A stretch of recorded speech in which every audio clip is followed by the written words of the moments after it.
Hello there, orchestra class. Welcome back. Today we're looking at number 342 on page 30 in your orchestra books. Theme from Symphony Number 1, Round by Gustav Mahler. Really popular composer, known for his big Philharmonic sound that, people still to this day who listen to his music. It's very, very powerful. A lot of his music is much so. So anyways, particularly this symphony too. And this piece is supposed to be around. As you can see, the composer kind of built this melody to be around sometimes.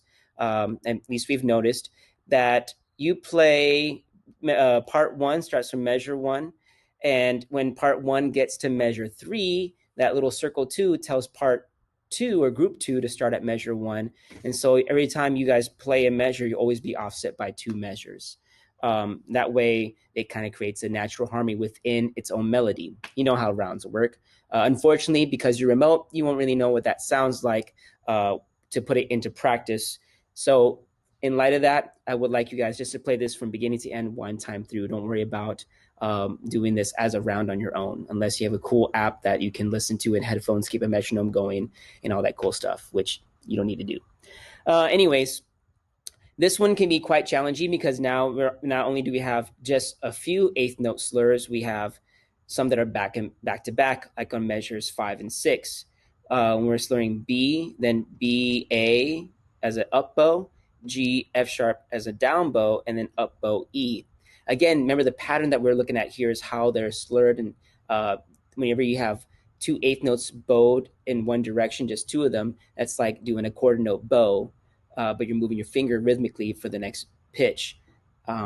So here's what the melody would sound like on measure 5. And you'll notice that each measure is repeated again. So measure 1 sounds like measure 2, measure 4 sounds like measure 3, measure 6 sounds like measure 5, and 8 sounds like 7. So anyways, here's measure 5 or 6, depending on which one you look at, doesn't matter, the same exact thing. So we have for the viola, and violin, we're going to start on the A string first finger. So you have down, then up bow, B, A, G, up bow, down bow. So we have down, up, down, up bow, E.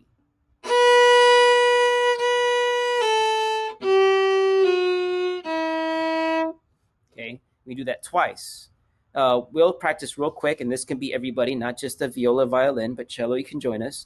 We'll do the first two beats.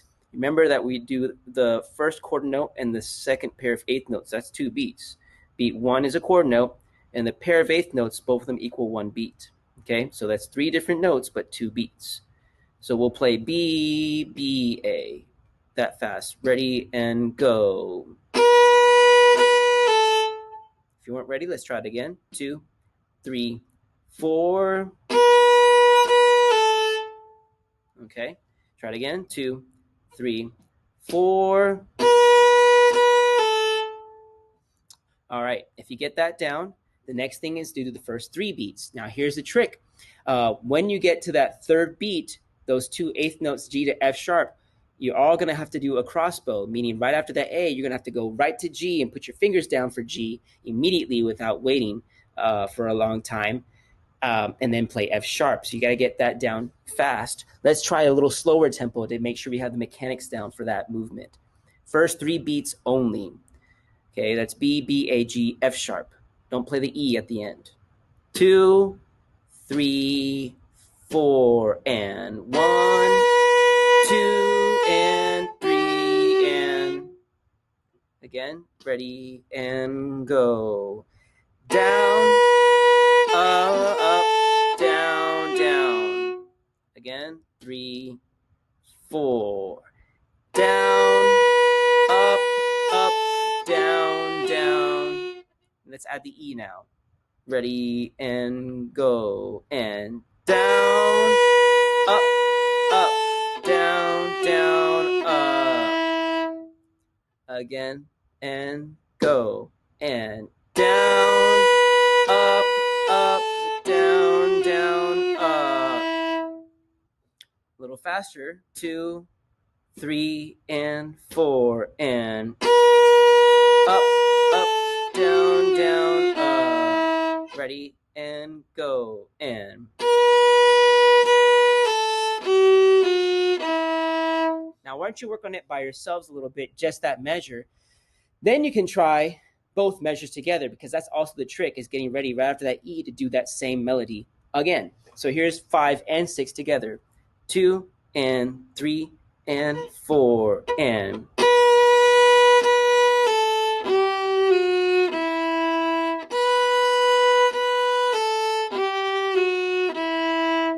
All right. And then you have to worry about making sure that you can hop from E to B between those two measures, right? Go from first finger on the D string to first finger on the A string.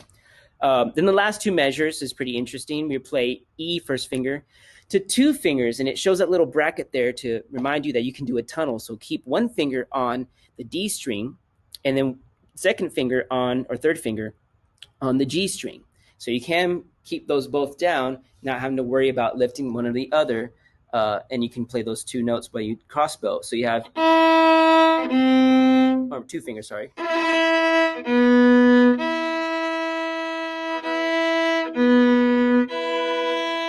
So again, I'm keeping those 2 fingers down on the D string and the G string for E, B, E.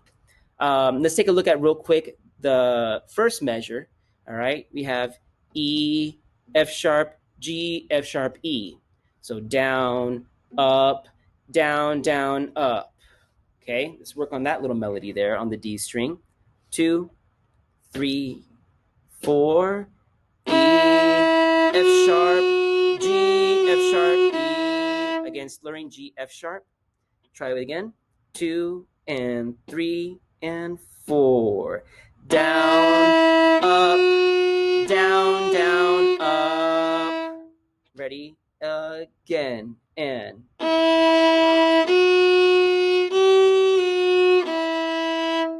And of course, you gotta do it twice. So let's practice that once you get that down. 2, 3, and 4, and.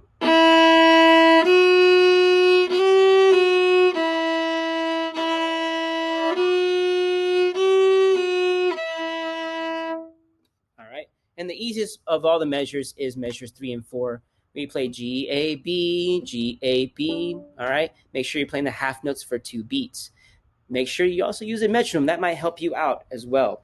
And of course, that your instrument is in tune. So let's take a look at the tempo here. It says andante. That's between 80 beats to 100 beats per minute. We'll do the slowest tempo of that andante. We'll go set it at 80 beats per minute. But first, and I'll do that in the response videos for you on both the viola, violin, and the cello. But first, let's hear what it sounds like with just at 60 beats per minute, one time through. So it's still kind of fast what we've been practicing. 2, 3, 4.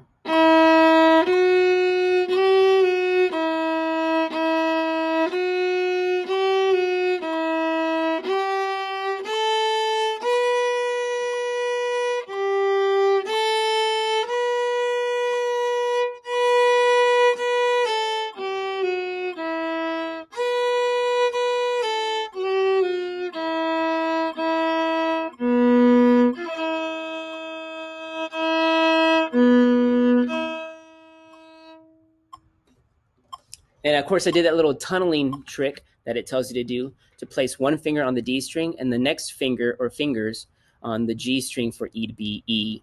What else was I going to say? Oh, yeah. Make sure that you practice a little bit at a time. 2 measures at a time will help you out. And then you start connecting 4 measures at a time. Then you do the 2 measures that are working kind of difficultly between one section to the next section. So make sure you rehearse all this. Use this video to your advantage to play along with. And let's look at now the recording responses I'm going to show you for this piece at Andante, the original tempo by Gustav Mahler for the theme for Symphony No. 1. Anyways, this ends our video here. Good luck on your recordings. Make sure you practice, and can't wait to see them. Have a good one. Okay, so as promised, we're going to do number 342 at 80 beats per minute, the Andante tempo that's listed here. Let's see, this is the lowest Andante tempo really in this range. Let's give it a go. Here we go. 1, 2. Let's get set up again. 1, 2, 3, 4.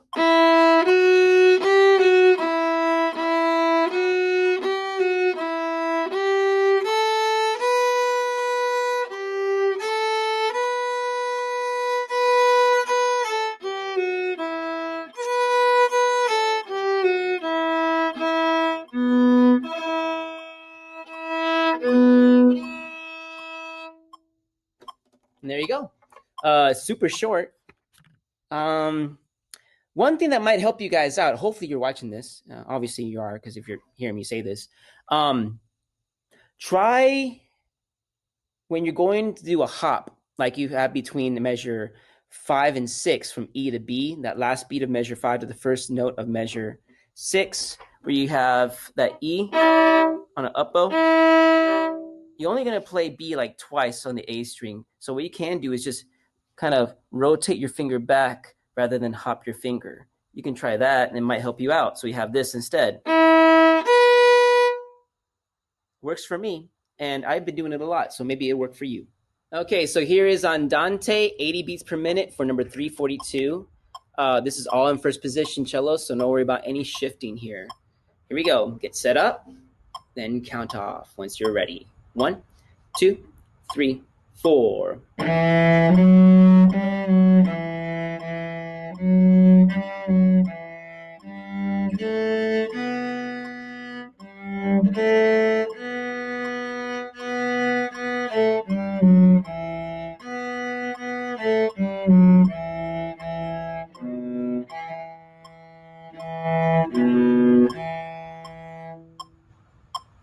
All right, so something I was telling the violins, violas, what's neat is I've been doing this unconsciously. It just kind of works for me. The last beat of measure 5 is an E, but then you had to hop to a B on measure 6, the first note. So instead of actually hopping and lifting your finger up, you could just, if you're using your fingertip appropriately, you could just rotate your finger back on the A string and really press down so that way you can play a B without actually lifting your finger up. It'll make you play even faster. So here's that part I'm talking about on the E up bow. Notice I just rolled my finger back to touch the A string. I'm only going to play B twice, so it should help out. Try it for yourself and see if that helps you out play any faster or with more accuracy.